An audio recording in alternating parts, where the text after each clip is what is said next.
There are three ways that we can solve systems of equations. And again, this is just solving systems of equations is something you guys have already covered in Algebra 1, which may have been a year ago, might have been last year, whenever it might have been. This whole first unit is just a review. So the first thing we're going to cover is systems of equations, and there's three ways to solve a system of equations. You can solve it by graphing, substitution, or elimination. The only thing you guys have to remember is that when you're solving for a system of equations, when you actually find that solution, you have to write it as an ordered pair. So just remember that you want to write it with that x and y value inside the parentheses as an ordered pair. That's your solution to the system of equations, that place where they intersect.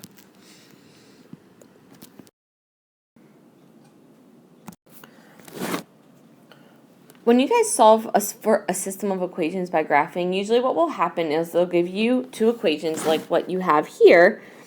It's just that you will put them onto a graph. So you would have to put them in y equals mx plus b form, graph both the lines, wherever those two lines intersect at that ordered pair, that x and y point, that's your solution. So when it's asking you to determine whether the following 2 points, point A or point B, are solutions, what you're going to do is plug in the values that you're given and see if they make the equations true. And they have to make both of them true to make it a solution for the entire system. So in your first one, you have 2, 2. So the first 2 is your x value, and the second 2 is your y value. It's always x, y. All we're going to do is plug them in and make sure that they make the system true and that they make the equations true. So where we see 3x minus 2y equals 2, we're going to do 3, and instead of x, put 2, minus 2y instead of y. We're going to substitute in 2. Does that equal 2? So if we simplify this, 3 times 2 is 6, 2 times 2 is 4. 6 minus 4 is 2. So that one checks out, but you have to check both equations. Just because you checked the first one and it worked doesn't mean it's necessarily going to work for the second one. So for the second one, x plus 2y. So instead of x, we'll put 2 plus 2y instead of y. Substitute in 2. Does it equal 6? So 2 plus 2 times 2 is 4. 6 does equal 6. So this one is a solution.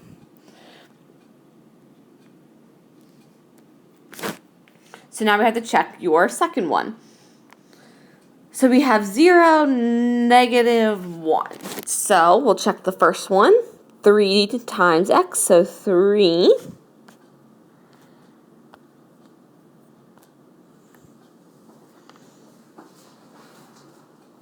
Times 0 minus 2y, and y is negative 1. So we have x and y. Does it equal 2? So we'll simplify that. Anything times 0 is 0. And be careful here. A negative 2 and a negative 1. A negative and a negative next to each other multiplied together is a positive. So this will actually become plus 2. So 2 does equal 2. So that one checks out for the first equation. And the second equation, x plus 2y equals 6. So 0 plus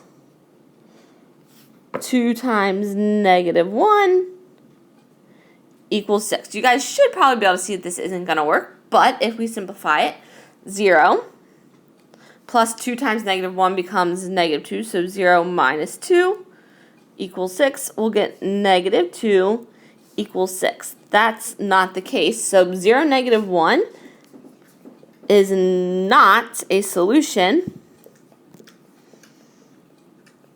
for this system of equations. So that's all it asks when it says to determine or verify.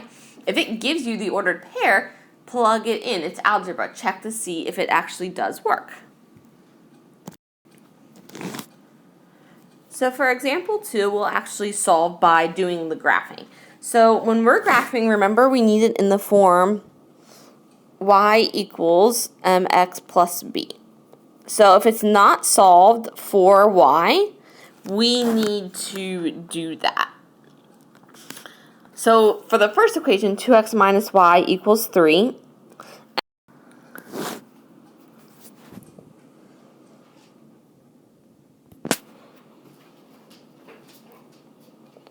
So the first thing I'll do is subtract 2x on both sides. It is an equation, so just always remember to do it to whatever you do to one side, always make sure you do to the other.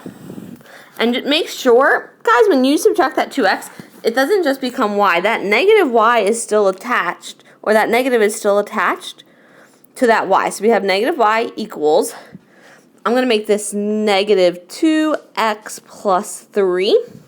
You can make it 3 minus 2x. I just like to keep the x term first because then it's in the correct order and in the right form.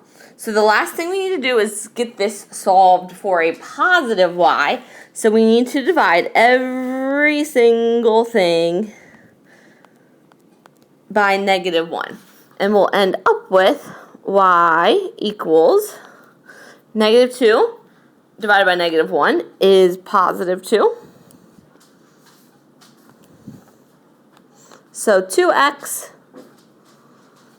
and 3 divided by negative 1 is negative 3. So that is our first equation, and we can graph that out if we want. So our y-intercept is at 0, negative 3. So on the y-axis, negative 3.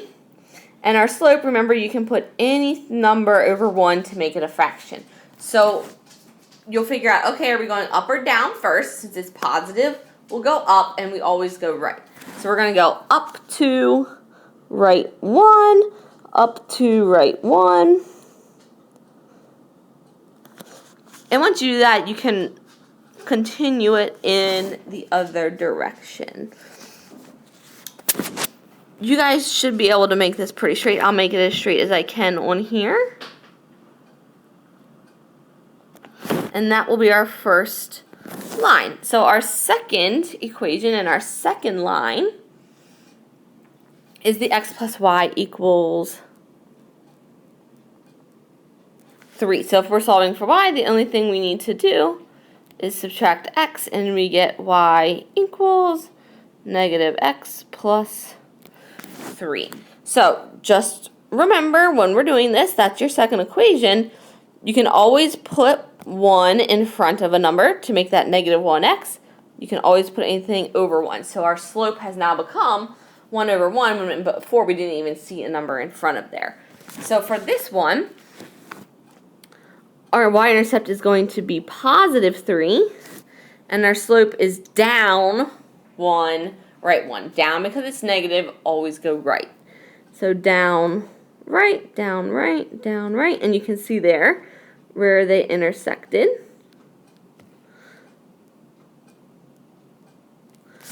Again, I'll try to make this as straight as possible.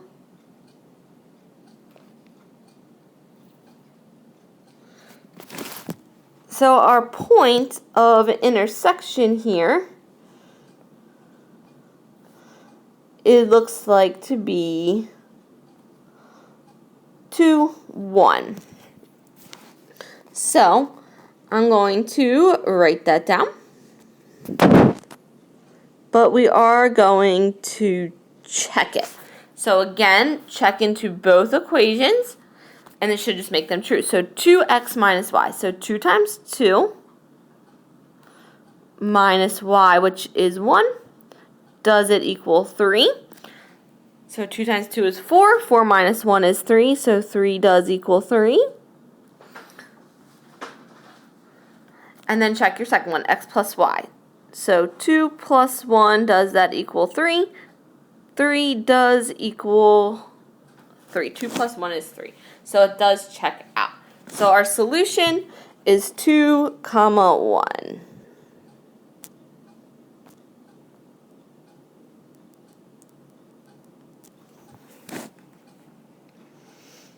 And that's it. So for graphing, get both lines equal to y, put them in y equals mx plus b form, graph them both.